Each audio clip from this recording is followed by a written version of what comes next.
किसी से तुम प्यार करो तो फिर इजहार करो, कहीं ना फिर देर हो जाए, कहीं ना फिर देर हो जाए।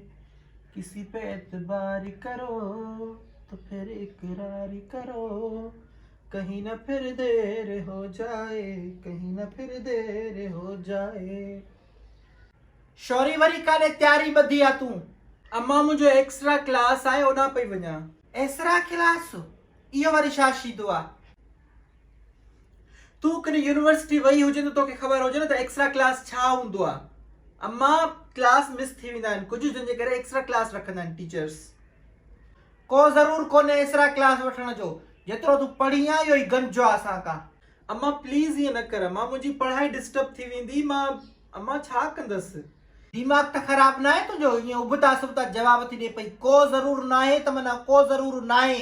ही ॾिस, तोखे फिज़िक्स जो वास्तो आहे। मां हिन झोली ॾे ॾिस, मां हिकु न्याणी तुंहिंजे साम्हूं पंहिंजी पढ़ाई जी ख़ैरात थी घुरां। मां हिन झोली में फिज़िक्स, केमिस्ट्री ऐं बायो जा बुक्स विझ। मां मूंखे पढ़णु ॾे अम्मा, मूंखे पढ़णु ॾे। मां पढ़ी करे हिकिड़ी वॾी ऑफिसराणी थींदसि अम्मा, मूंखे पढ़णु ॾे।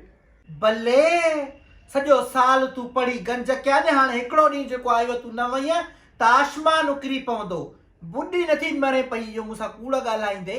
वाहियात छोरी, बेबुनियादी, बेनसुली, सभु सम्झां थी पई मां। इहो तव्हांजो इहो नओं जेको आहे वेलेंटाइन लाइ कहिड़ो ॾींहुं आहे जेको अॼु इहो। मां ॿुधायां थी अॼु जे पेर दर खां ॿाहिरि रखे त ॼंघा भञंदी साईं। पुछड़ी बेग़रत ते असांजो नालो लॼाइण काल वेठी आहे छा तूं? पढ़ाई त करणु ॾिनी आहे तोखे, पर तूं मां खां आज़ार कया आहिनि। अॼु एतिरा क्लास आहे, अॼु मूंखे 200 था खपनि त अॼु मुंहिंजी हिकिड़ी कापी खुटल आहे, अॼु मूंखे पेन कोन्हे का। पुछड़ी बेग़रत ते वेलेंटाइन थी मल्हाए पई। अम्मा तुंहिंजो पीउ ॾाढो बि वेलेंटाइन मल्हाईंदा न, माउ वारी वेलेंटाइन मल्हाईंदी। हीअ बुछड़ी असां में निकिती आहे जेका नवां नवां सुर थी कढे। रोज़ डे मल्हाईंदी, चॉकलेट डे मल्हाईंदी, प्रॉमिस डे मल्हाइण प्रॉमिस में थी। बुछड़ी बेग़रत तव्हांखे पढ़ाइण खां मोकिलियूं था करे, तव्हांखे असां मोकिलियूं त वञी करे तव्हां ईअं वेलेंटाइन मल्हाईंदा वतो। बुढी नथा मरो, इहो वेलेंटाइन थी मल्हाए पई बुछड़ी रन। मां ॿुधायां थी ॿीहर जो इहो नालो ॿुधमाए एक्स्ट्रा क्लास तुंहिंजो अॼु लॻो आहे। जो कोप उछी हणंदी त इहो टुकर टुकर अची वेंदी आहे। बेग़रत बुछड़ी वेलेंटाइन डे ते एक्स्ट्रा क्लास आहे। मां तो जड़नि खे सुञाणा, मां तुंहिंजी माउ आहियां, तूं मुंहिंजी माउ कोन्हे का। मूंखे थी पटियूं पढ़ाए अम्मा, मुंहिंजी पढ़ाई रुकिजी वेंदी। हे पढ़ाई थी अॼु जो को ॾींहुं पढ़ाई तुंहिंजी करणी आहे। सॼो साल तव्हांखे पढ़ाई यादि न आहे। सॼो ॾींहुं मोबाइल में इहा शू शू लॻी पई आहे। अलाए टिक टाक ते मुंहुं कारो थी करे अलाए काथे। सॼो ॾींहुं निंड जा गोघरा लॻा पिया आहिनि। अॼो को ॾींहुं ईंदो त हिननि जा जेके न एतिरा क्लास आहिनि पढ़ाई तव्हांखे अॼो केॾे थी यादि अचे। हूअं तव्हांजो भोलड़ो भॼी वियो आहे। बाक़ी 14 फरवरी ईंदी, असांखे पढ़ाई करणु ॾे अम्मा।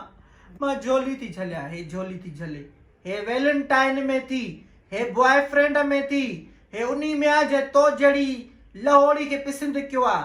हे तुंहिंजे पहिरें गिफ्ट में थी, ऐं हे उन्ही में थी जेको वञी करे पार्क में वण जे पोयों वेहंदा हो। वण बि शर्मसार थींदा हूंदा त हे कहिड़ा बेबुनियादा बेग़रत बेनसुला अचे विया असांजे पोयों।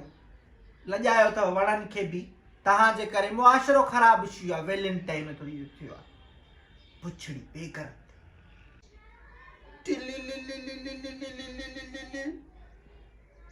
अम्मा खे सॼी ख़बर पइजी वई आहे अॼु वेलेंटाइंस डे आहे, कोई एक्स्ट्रा क्लास न आहे। Happy Valentine's day. सुभाणे मिलूं था।